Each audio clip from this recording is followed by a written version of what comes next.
What's going on, everybody? Shout out to the Chief Inspector for this brilliant comment. I had to make a video based off this. So let's read this. He puts, they want to make the biracial slash black distinction fuzzy to exploit us. Precisely.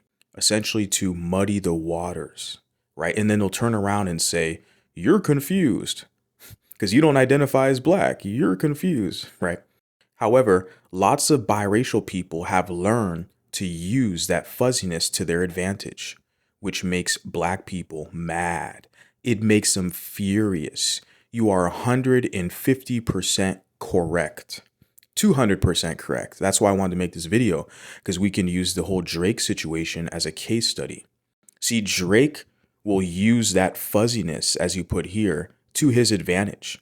See, they're upset when biracial people do that, but they want to be able to do that to us, to basically use us as tools, essentially, mainly for political clout, right? To add us to their numbers, right? To make it seem like the black population's growing. You know, we have all these biracials, multiracials, the browning of Europe, the browning of America. They're not talking about black people, right? They're talking about mixed people, right? So they'll claim you to use you, right? The fuzziness, as you put here. Let's take it back to Drake. What they say about Drake, they're mad because they're trying to say, well, Drake, he used all these black people so he can build his clout and build his name and build his street cred, right? See, they're mad when he does that and he's more successful than them and outshines them and outperforms them. He's able to market himself. They're upset with that fact. But they want to be able to do that to you. They want to be able to use Drake. That's what a lot of these guys are, like these ungrateful rappers like Kendrick Lamar and A$AP Rocky. Remember they were talking about how they were giving all this praise to Drake, how Drake helped him out, how Drake, with Kendrick Lamar, how Drake helped Kendrick get a whole new demographic of people, meaning white people. Shout out to Drake. I sat down with Drake in Toronto a while back when I did my first show out there. He called me up, and we had a few drinks, and he always said he was appreciative of my music. I've always been a fan of his music, and we've just been chopping it up since, man. And hit me up one day and said, you know what, handpicked, man. I want you to be on this tour with me.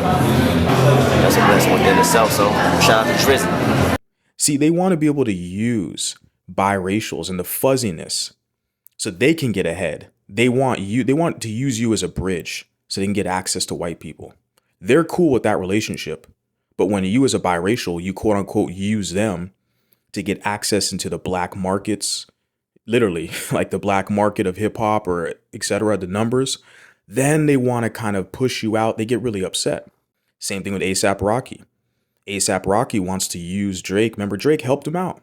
Drake saw he was a new up-and-comer, struggling rapper. Drake helped him, put him on his shows. When I came out, it was me. Yeah. Like, I didn't have no, I didn't have no big homie to be like, yo, this how we gonna do this, or you can open up at this show. I'm the only person that put on for me when I ain't have nobody was Drake. I'm talking about Drake was the first person to put on, like, before anybody. He didn't want to sign me. Yeah. He didn't want to. It was like, yo, that's raw talent, yo. Like, you got to shine, yo. I'm going to see to it. I forever owe Drake. And now they're going to turn around like, you ain't like us. You not like us. See, they're mad that he got the best end of the deal. They want this relationship where it's not reciprocal, where they get all the benefits, like you put here, the distinction to be fuzzy to exploit you. They want all the benefits to claim you, but they don't want you to have any of those benefits in return. They don't want you to do the same thing to them. Isn't that what they tell you? One of their main gaslighting tactics and projection, I could say, all over the comment sections, all over the blogospheres and all the platforms, whatever, what they'll say is, oh, you only claim black when it's convenient. But see, that's all projection on their part, because they're only going to claim Drake when it's convenient. They're only going to claim these biracials when it's convenient, right? So they're not fooling anybody. We already see the game.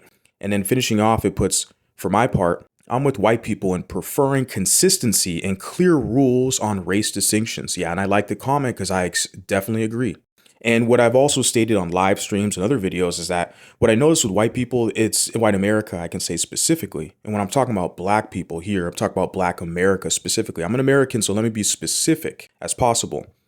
Because yeah, there were definitely rules in place. Like the one drop rule was only 43 years, right? 1924 to 1967. 43 years, guys. A lot of your Afrocentrics or pro-blacks will try to make it seem like it was 500 years. It's black history. No, it's mulatto history, and it was only effective legally for 43 years. Yeah, white people have, not like I said, white Americans have literally, and that's the higher upper class of white American society. Walter Pleckard and, bureaucrats, etc., who put these laws into place to make these clear distinctions, right, with the Census Bureau, etc. But we see that within the Black American group, there is no level of consistency. There's flip-flopping. Like I said, they want to claim you when it benefits them. If they can use you to get access to white people, or they can use you for like a numerical value for these politicians to claim these districts and say, we have this many, black people in this district. And we're looking at like 25% of the quote unquote black people in whatever district you pick it in any American city, like 25% of them are like mixed. They're not even really black like that, but they play that game. Okay, so they can use you when it benefits them, but they don't want you to exercise that same kind of privilege. This is the point I'm trying to make, and why I really appreciate this comment. And I wanted to talk about this for a while. I can kind of, articulate it in short form here.